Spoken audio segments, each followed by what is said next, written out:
In these uncertain economic times, it's easy to be worried about protecting your wealth, your hard-earned savings, and your family's financial future.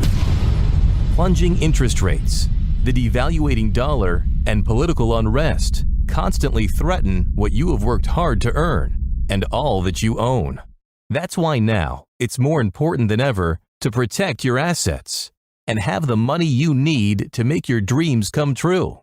Welcome to the Global Wealth Fortress Report with successful global entrepreneur and wealth preservation expert Joel Nagel. Joel's helped thousands of people just like you protect what you have so that you can make even more and make your every dream come true. So, sit back and enjoy Joel Nagel's offshore expert advice on how you can live the good life at a great price, where the sun never sets on your financial fortress. Hello and welcome to another edition of the Global Wealth Fortress Report. I'm Joel Nagel. I am broadcasting to you today live from the Grand Bayman Gardens in beautiful Ambergris Caye, Belize. My very special guest today is Miss Kate Corrigan, a realtor here in San Pedro. Kate, thanks for being on the show today. Thanks you for inviting me, Joel. It's lovely to be here and the sun's shining. Yeah, it is really nice. We had a few rainy days and the tropical depression has turned into a hurricane. I understand it's in the process of hitting New Orleans as we speak. But fortunately, at least here, we have beautiful weather, as you can see. Normally it's the rainy time of year, so we can't really complain about this weather, can we? No, it's stunning, and we always welcome the rain this time of year as well. After some hot months that we've had whilst we've been here, it's nice to get the cool of the cloud and fill up all the water systems for those that need it. Exactly. Now, Kate, obviously with your accent, you're not from Belize. No. Why don't you tell our viewers where you're from and how you ended up here in beautiful San Pedro? Oh goodness, it was 10.5 years ago now, in May 2010, that we actually moved here. My other half, I was not working at the time. I was an at-home mom with my then 9-year-old daughter, and my other half came home from work one day and said, I don't want to do this anymore. We were living in just outside of London. He was commuting every day. I said, don't be so silly. And he said, no, I've Googled it. I think we should move to Belize. And did you know where Belize was at that time? No idea where Belize was. I told him it was crazy and he should probably go and buy another fast car or something. I was quite happy. I was social secretary of my tennis club, about to get my golf handicap, loving being at home with my daughter for the first time. And but he was quite serious about this. He Googled it some more and said, no, if you go there, check it out. Would you consider, maybe moving, going to have a look? So I came here for 10 days, fell in love in 2.5. I visited the local school for my daughter. I was supposed to go and see the whole of Belize from here and all over to see which would work, but I knew instantly that San Pedro was for us. And 36 days later, we arrived with 2 suitcases each and have never looked back. We absolutely love it. I live here full time and have done. I moved here with him and my then 9-year-old daughter, who's now 20 next month. Well, that's a great story, and I know that happens to actually a lot of people that come here. They really fall in love with the place. So for other people who might see this video, talk a little bit about what it's like to actually live here versus just come for a week or two holiday. My goodness, it's a home is what you make it, and Ambergris Caye and Belize in general is just so welcoming. The community welcomes you with open arms.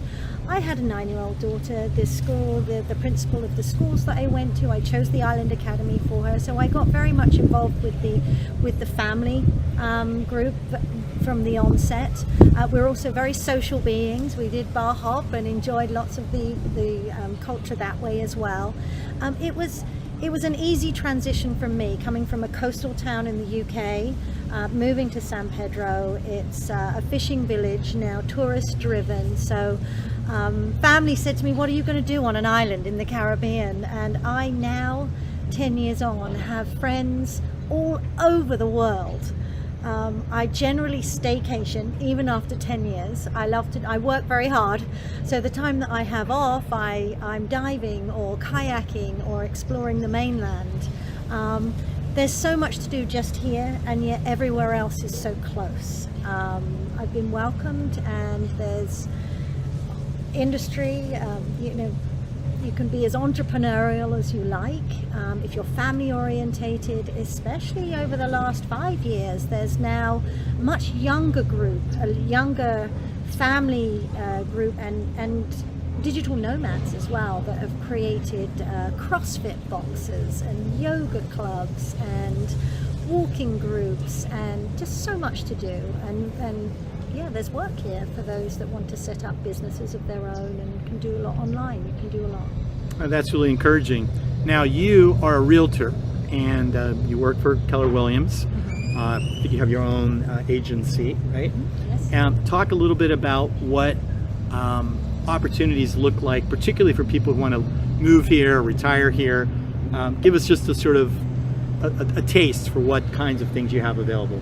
Oh my goodness.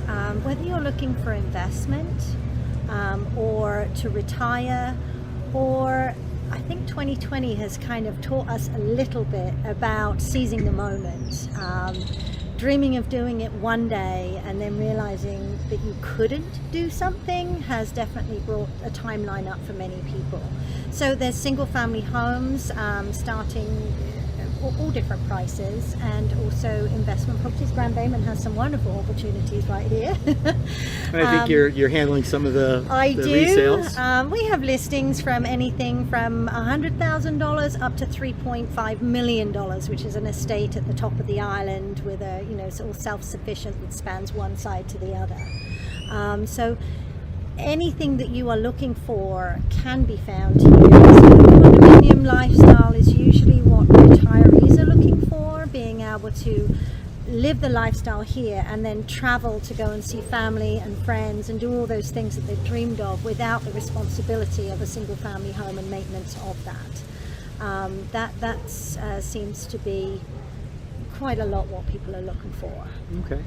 And if folks want to get in touch with you about your listings, why don't you give them your contact information? Of course. My website is frontstreetbelize.com. My email, kate@frontstreetbelize.com, and you can call me on my WhatsApp, which is a Belize number, 501-632-4102, or my US cell number, which is 321-300-9399.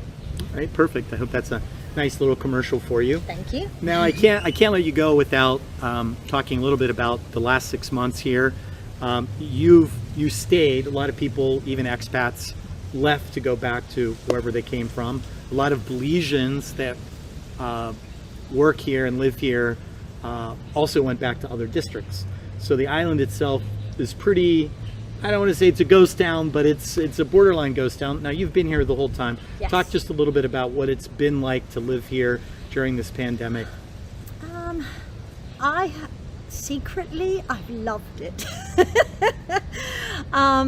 It's allowed me to be able to connect with everybody throughout the world and just say hello. And also, I get to wake up every morning and look out onto this beautiful ocean. Even quarantined when we weren't allowed to leave our homes just to make sure that we weren't spreading the virus and nipping it in the bud. I love my home, and luckily with technology we were connected. And it's been great. I mean, there's been some other expats on the island. We've put together dive groups. We've dove. So it was an opportunity to connect with friends. I don't know that I would have wanted to be anywhere else in the world. We had all the foods that we wanted delivered to our homes if we wanted. All the restaurants that we love, our favorites, have been able to deliver food to us. I didn't want or need for anything.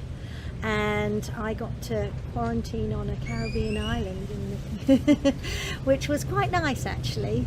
Well, that's a great story. And now, for a few weeks now, as of October 1st, Belize has reopened. People are starting to trickle back. We're seeing snowbirds and property owners. I know some of the people up in northern Canada have already, come down for the winter. Tell us what you think in terms of what's your crystal ball say for this season? I think I was just listening to the gentleman here. You know, you're looking at about 30 or 40% occupancy coming in the next couple of months. I think that everybody around that I have been in communication with has itchy feet and cannot wait to go and explore somewhere new outside of their home. Belize is only a couple of hours away, so very easy. If something happens, you can get home in very, very, very quickly. It's English speaking. If you're from the US, don't have to have any extra money and even change your money up before you go. Everything is in place to be able to receive visitors, and I have people clamoring to come and book property tours to come and see, and as I say, seize the moment, because we don't know what is going to happen tomorrow. I think you even mentioned some people have bought property sight unseen. Yes. They're so Yeah. anxious to try to, come down here. Well, with being able to now work from home, I can see a lot of offices in the US saying, why do we need these big office spaces? People are going to, and I do believe that if they can work remotely, Belize is certainly one of the top picks to be able to do that. And technology has really Yeah. allowed people to do that. Internet, when I first moved here, you couldn't get internet on your telephone. Now we've got high-speed internet, we can run our businesses, we've got Netflix and Skype, which was blocked 10 years ago. We couldn't access any of those things. So we see lots of the digital nomads coming here, people that are working in Silicon Valley come and base themselves here, doing client meetings online and diving and snorkeling in their spare time and sailing. It's just really nice. And you actually use that technology to give tours. Why don't you just touch on that? Yeah, well, every Friday at 10 o'clock you'll find me at a house somewhere on Ambergris Caye. When COVID hit, I just decided that I would continue to do that, and actually for a couple of months doubled it up. I was doing it virtually from my computer when I wasn't allowed to leave my home, and now I go out and do virtual showings live. It's a little quirky, it's me. I have now invested in a gimbal, which is a device that moves me around a little bit slowly, but I literally walk you around the property and live stream that through Facebook. So you can see really what the properties look like. I walk you around the grounds and I'm there to answer any questions. I do have a YouTube channel now. Tell them what it is. It's Front Street Belize, all the same. Website, email and YouTube is Front Street Belize, and you can see all of my properties on there and also my quirky tours. And I did a couple of interviews. I haven't been as consistent as you have though, Joel. Well, Kate, I want to thank you for taking time out of your schedule to join us today. This was really an excellent episode. We try to talk about everything on this show, and I think you've really driven home the points about the fact that you can really live comfortably here and work comfortably here, anywhere in the world. So thank you for joining us today. Thanks for having me. On that note, I want to thank you for joining us, and we'll see you next time on the Global Wealth Fortress Report. Until next time, see you tomorrow. Thanks for joining Joel Nagel and the Global Wealth Fortress Report, a whole new approach to asset protection and estate planning, so that now you can live the good life at a great price, where the sun never sets on your financial fortress.